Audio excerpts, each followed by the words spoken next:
In this video, I'll show you how to add slides in Gamma AI.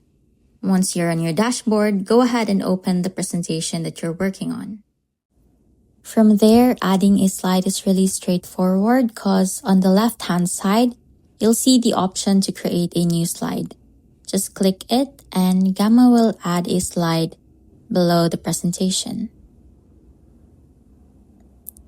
Now, if you want to insert a slide in the middle, just hover your mouse between two existing slides and then you'll see a plus icon appear. Just click that and your new slide will be added right in between. You can also let Gamma help you create a slide using the AI. To do that, just click on this icon, then describe the topic you want, and then you can hit magic and then press enter.